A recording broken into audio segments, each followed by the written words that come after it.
Lost Origin is the 11th Pokemon TCG Sword and Shield set.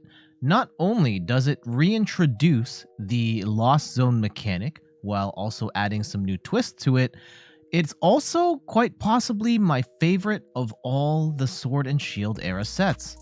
I'm Jet from inthirdperson.com. Make sure to like the video, subscribe to the channel, and let's look back at the noteworthy cards from Lost Origin. And I think we have to start by talking about the Lost Zone mechanic, just in case you missed it from the previous times where it's been in the game. In PTCGO, there's a stack of cards right here, and as you can see, I will have a Comfey that I will be using its ability on the board here. So I'm going to retreat, and using flower selecting, I get to look at the top two cards of my deck.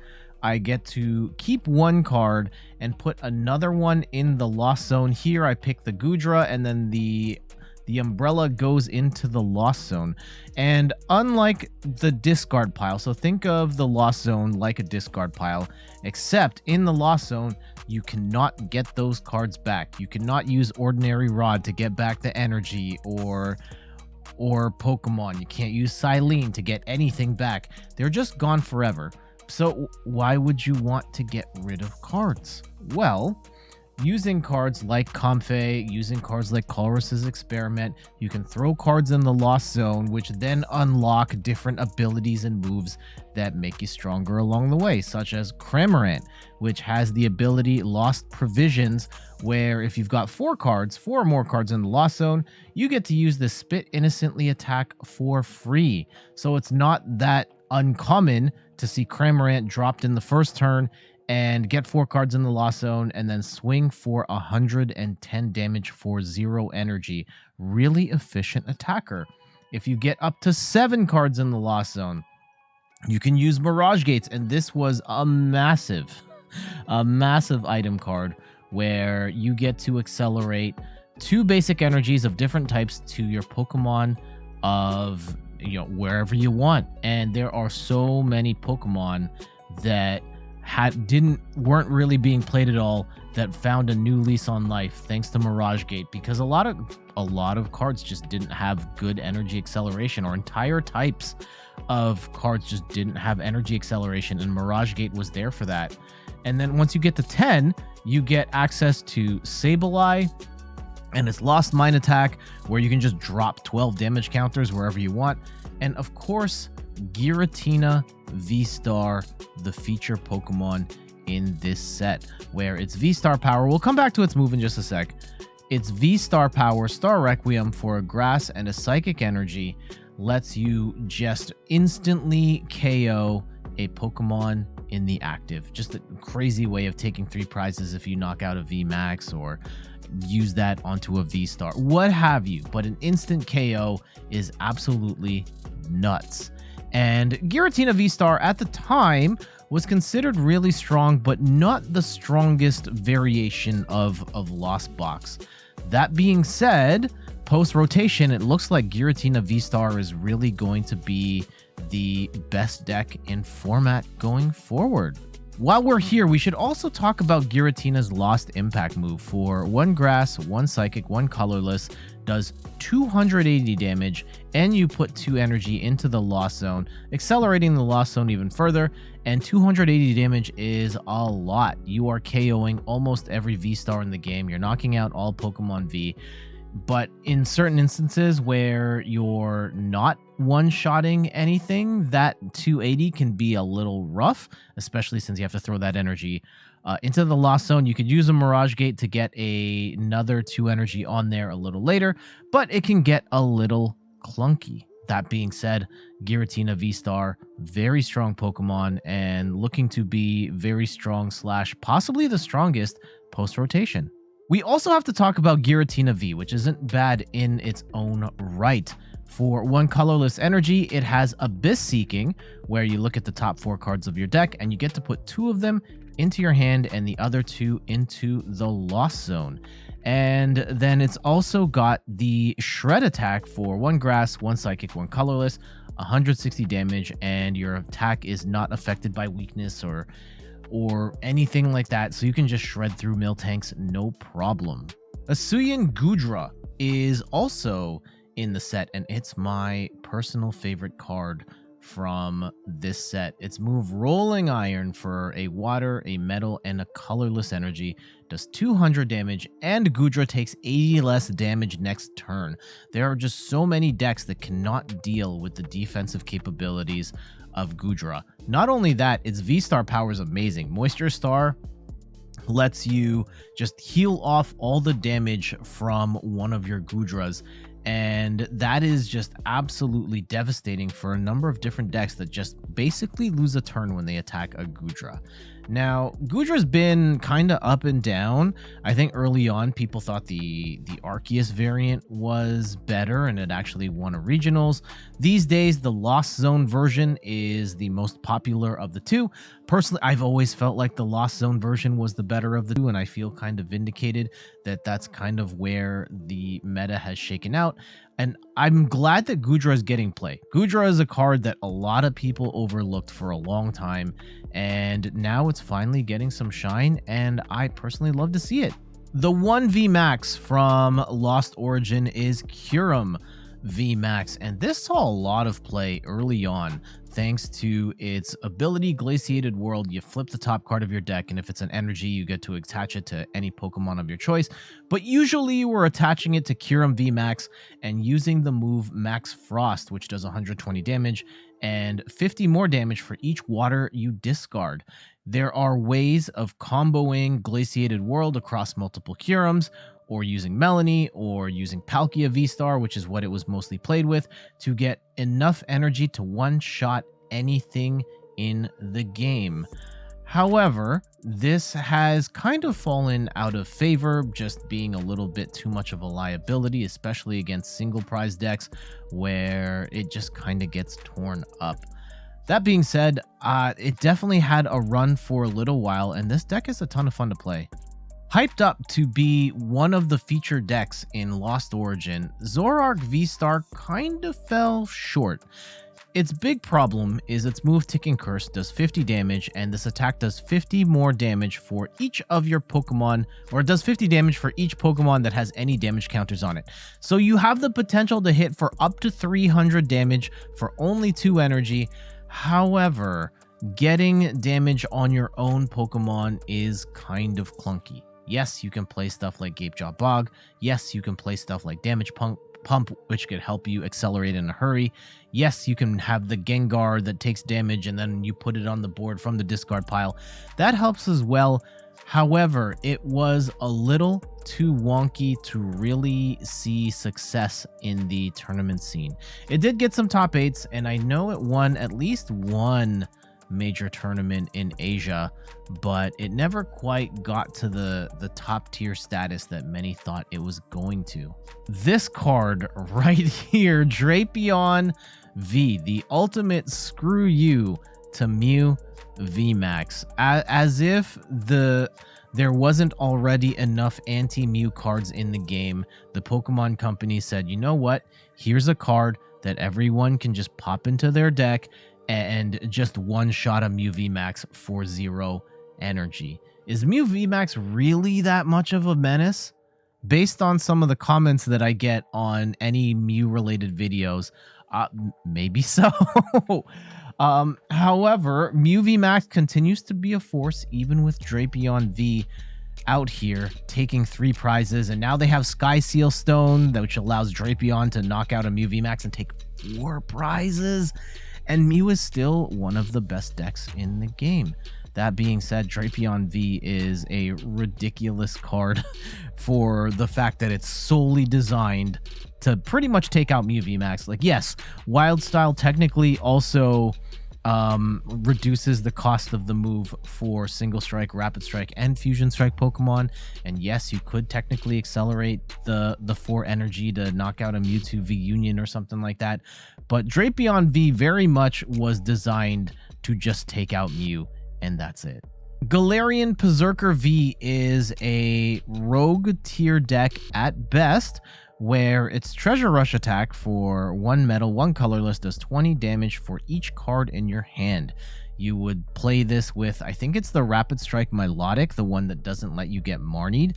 along with, oh, it's like the Crobats. I think it's the Crobat, like the Golbat, Crobat, that draw more cards. And you're just trying to build a giant hand of cards so that Berserker can one-shot everything. I think that there are other deck archetypes that have done this before. I think Indeedee is one that had a similar type of attack. And this saw like a little bit of play online, but it never really saw any competitive play. What has been seeing competitive play of late, Aerodactyl VSTAR. This is a card nobody played when it first came out. However, in a post-Lugia world where its summoning star ability is so nuts, Aerodactyl can come in if you're going first. On your second turn, you throw down Aerodactyl VSTAR and then pop Ancient Star. And all of a sudden, Lugia can't get going because you pop Ancient Star, you stop the abilities of Pokemon V. Lugia needs 4 energy to attack, and without the Archeops and without being able to use Summoning Star, it just kind of gets stuck. So we've seen Aerodactyl VSTAR as a tech in like the Vikavolt deck, most recently as a tech in the Mew VMAX deck, which is kind of nuts. But it is an interesting card that's finding life in the current meta. Gengar is a card that almost exclusively is found in the Zoroark VSTAR deck, where its Netherworld Gate ability lets you put it onto the bench from the discard pile, and you put 3 damage counters on it, which allows you to then spread those with Damage Pump and ultimately get Zoroark's damage output to where you want it to go. Its attack Screaming Circle is not bad either. For 1 psychic energy, you put 2 damage counters on your opponent's active Pokemon for each of your opponent's bench Pokemon. If they've got a full bench, you can put up to 100 damage on there. I guess on an Eternatus it would do 160, but for the most part it's going to cap out at 100, which is not bad, especially if you're cheating this into the active with its Netherworld Gate ability. We got 3 new Radiant Pokemon from Lost Origin, and the most played one was Radiant Gardevoir. It made your Pokemon take 20 less damage from opposing Pokemon V, which was really handy in a number of spots, including against Giratina VSTAR that couldn't one-shot you anymore, and Ice Rider Calyrex, which couldn't one-shot you anymore if it had a Choice Belt. So this one definitely saw some play, one of the better Radiant Pokemon in general. Radiant Hisuian Sneasler is a specialist. You're not just going to drop this into almost any deck like Radiant Greninja. This one increases your poison output thanks to its Poison Peak, which adds 2 more damage counters to the poison effect. And for poison decks, this is a must-have. Radiant Steelix is mostly a meme. When you look at that move, Destructive Finish for 2 metal and a colorless does 60 damage, and you discard from the top of your deck until only 1 card remains. This attack does 30 more damage for each energy you discarded this way. So you're plowing through your entire deck to land like a massive KO on something. And then there is I don't think I have the cards in the right order. There is a Basculegion, which then works in the opposite way, where its Upstream Spirits does 20 damage for each basic energy in your discard pile, and then shuffle those cards back into your deck. So you would attack with Radiant Steelix, however you get it set up, throw out all the energy, and then you get Basculegion into the active, and then you attack again and throw all that energy back into the deck. It's a little silly for sure. Definitely check out Tricky Jim's video on how they played this combo together. It's not great, but it kind of works, I guess. I'm a sucker for Snorlax. It's my favorite Pokemon, and we got a good Snorlax card in Lost Origin. Its move Thumping Snore for 3 colorless energy does 180 damage, and this Pokemon's now asleep. During Pokemon Checkup, flip 2 coins instead of 1. If either of them's tails, this Pokemon is still asleep. And decks where you would use this most, oftentimes it was Lost Box, where you throw a Choice Belt on top of this, and you're hitting for 210 damage, knocking out Pokemon V with a single prize Snorlax that you could put onto the board out of nowhere. If you really wanted to make it attack while it's still asleep, you could put something like Wind Up Arm on there. However, you were expecting it to get knocked out anyway, and you were just trying to uptrade with Pokemon V by using the Snorlax. Hisuian Arcanine saw a bit of play in the Zoroark box deck thanks to its very vulnerable ability, well, very vulnerable attack. For no energy, for free, it does 10 damage, and if you have no cards in your hand, this attack does 150 more damage. Players got some pretty interesting engines set up with like Radiant Venusaur and Peonies, where they could oftentimes get their deck down to 0 cards and just attack for 160 over and over again for free. It's really tricky to play, but really impressive to see if they're able to get it set up. Rotom V is an interesting one. It has a really cool attack in Scrap Shot where it does 40 damage and put any of your Pokemon tools from your discard to the Lost Zone, and it does 40 damage for each card you put in the Lost Zone this way. Rotom V has the potential to one-shot anything in the game. However, its really low HP made it a bit of a liability, and getting those cards into the discard was kind of tricky. And I didn't bother playing this until Rotom VSTAR came out, which actually came out months earlier in Japan. And with Rotom VSTAR, its base damage is a little higher. It also has an ability that makes it easier to discard tools. And I actually like playing Rotom VSTAR a lot. Playing Rotom V by itself is not as... it's a lot tougher to do. And I think it's unfortunate that the cards got split up from one another, but I'm glad that Rotom VSTAR is here now. Off the heels of Solrock and Lunatone, players thought that Clefairy was going to be the next big sort of single prize deck. With its Moonwatching Party ability, you can accelerate energy to different Clefairies, and you just move the Clefairies back and forth on the board till you have 1 billion energy across all the Clefairies, and Clefairy could one-shot anything in the game. The big problem is that it got destroyed by Lost Box, where Lost Box was the deck to come out of Lost Origin, and in particular Sableye with its Lost Mine attack just lets you shred through 2 Clefairies no problem. With 60 HP, Sableye could dole out 120 to anywhere on the board. Pair that with Lost City, and you could just lose 2 Clefairies, and now half of your attackers are gone, and half your energy acceleration's gone as well. And it just ended up being a really bad time. However, in an alternate universe where the Lost Zone stuff didn't make it out, I could have seen Clefairy as an interesting budget deck that would have gotten a lot of play.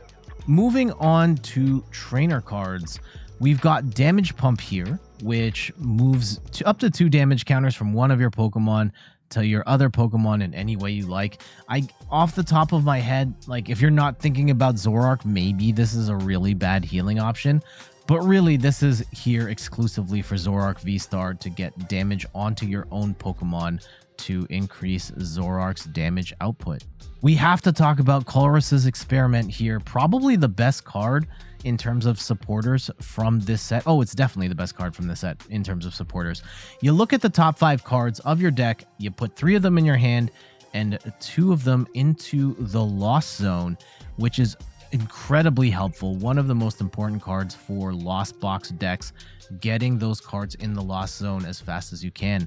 And this card is actually so good that there are decks that don't really interact with the Lost Zone at all that also play Colress's Experiment, because it allows you to dig 5 cards deep into your deck while also letting you keep your hand, right? Marnie, you have to get rid of your cards. Professor's Research, you have to get rid of your cards. Avery only draws the top 3 cards and that's it. Colress lets you look at 5, keep 3, and hold on to your hand, where in certain decks like Arceus Duraludon, you might want to play this so you can hold on to the Hyper Potions and so on. Lost City was a huge stadium to come out of Lost Origin. When a Pokemon gets knocked out while Lost City's in play, that Pokemon goes into the Lost Zone. And there are decks that really hate seeing this stadium, including the Regigigas deck, where if you lose 2 of a Regi, basically you lose the game. And Mew VMAX in particular is the deck that ran Lost City the most. But there are other decks where you're just trying to take out very specific targets and get them out of the game for good, and Lost City is amazing for that. Lost Vacuum was really handy for not only getting cards into the Lost Zone, but just getting rid of cards, either your own or your opponent's, out of play forever. With Lost Vacuum, you can play it by throwing one of your cards in the Lost Zone, and so then from there, you would throw a tool card or a stadium card, either yours or your opponent's, into the Lost Zone as well. Really handy card for not only accelerating your own Lost Zone, but just getting rid of cards that your opponent, or you, I mean mostly your opponent, getting rid of pesky stuff like Choice Belts or Big Parasols and just getting them rid of from the game forever. And that concludes our look at Lost Origin.